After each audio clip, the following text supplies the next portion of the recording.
মানুহজন কেনেকুৱা সেইটো গুৰুত্বপূৰ্ণ নহয়, কিন্তু সেই মানুহজনৰ ওচৰত কি আছে সেয়াহে গুৰুত্বপূৰ্ণ। মানুহৰ মুখ বন্ধ কৰাতকৈ নিজৰ কাণ দুখন বন্ধ ৰাখক, জীৱনটো সুন্দৰ হৈ পৰিব। কন্দুৱাব সকলোৱে জানে, কিন্তু যিজনে আপোনাৰ বাবে কান্দিছে তেওঁক কেতিয়াও আপোনাৰ পৰা দূৰ নকৰিব।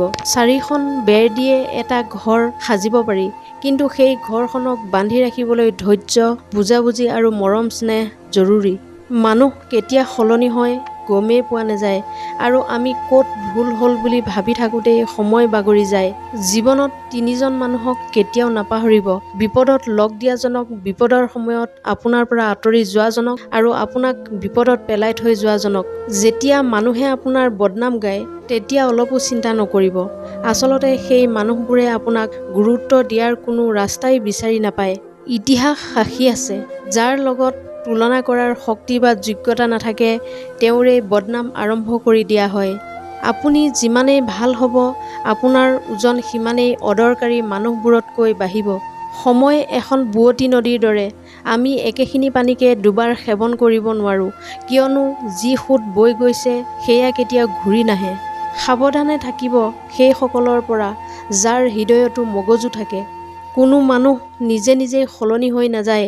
জীৱনলৈ কিছুমান এনেকুৱা পৰিস্থিতি আহে যি পৰিস্থিতিয়ে এজন মানুহক সলনি হ'বলৈ বাধ্য কৰায়। আচৰিত কথাটো হ'ল, আমি সুখী হ'বলৈ হাবাথুৰি খাবলগীয়া হয়।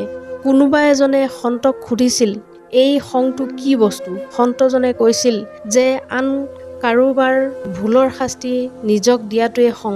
সময়ৰ সৈতে চলাটো ইমান জৰুৰী নহয়। সৎ পথেৰে আগবাঢ়ক, এদিন সময় আপোনাৰ সৈতে আগবাঢ়িব। এখন চাইকেল যিদৰে এডাল চেইন নহ'লে নচলে, ঠিক জীৱনটো তেনেকুৱা। জীৱনৰো এডাল চেইন আছে। সংকটকালৰ আটাইতকৈ ভাল লগৰী হৈছে আশা, যি এটা মিঠা হাঁহিৰে কাণৰ কাষত লাহেকৈ কৈ যায়, ধৈৰ্য ধৰা, সকলো ভালেই হ'ব।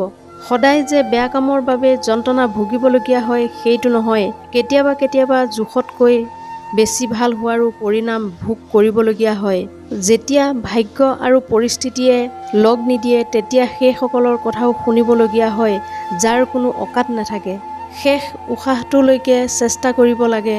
হয়তো লক্ষ্যত উপনীত হ'ব পাৰিব, নহ'লে অভিজ্ঞতা পাব বা এটা নতুন শিক্ষা পাব। কোৱা হয় প্ৰেমৰ আৰম্ভণি চাৰি চকু মিলনেৰে হয়, কিন্তু এটা কথা মনত ৰাখিব, প্ৰেমৰ দামো চকুলোৰে দিবলগীয়া হয়।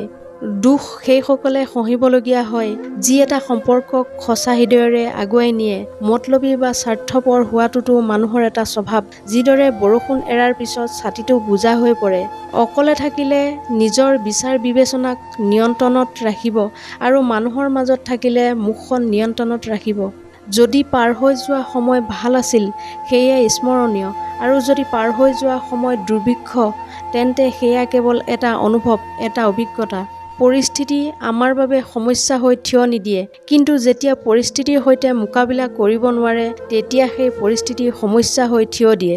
সুখী হ'ব বিচাৰে যদি পাঁচটা কথা মনত ৰাখিব: অতীতৰ কথাবোৰ পাহৰি যাওক, বৰ্তমানৰ সৈতে জীয়াই থাকক, ভৱিষ্যতৰ চিন্তা নকৰিব, আনৰ লগত নিজকে তুলনা নকৰিব, বেলেগৰ কথাত লাগি নিজৰ কামক আধাতে এৰি নিদিব, সহিবও লাগিব, সুযোগ পালে প্ৰত্যুত্তৰ দিবও লাগিব, আৰু শান্তিৰ মাজেৰে আগুৱাইও যাব লাগিব।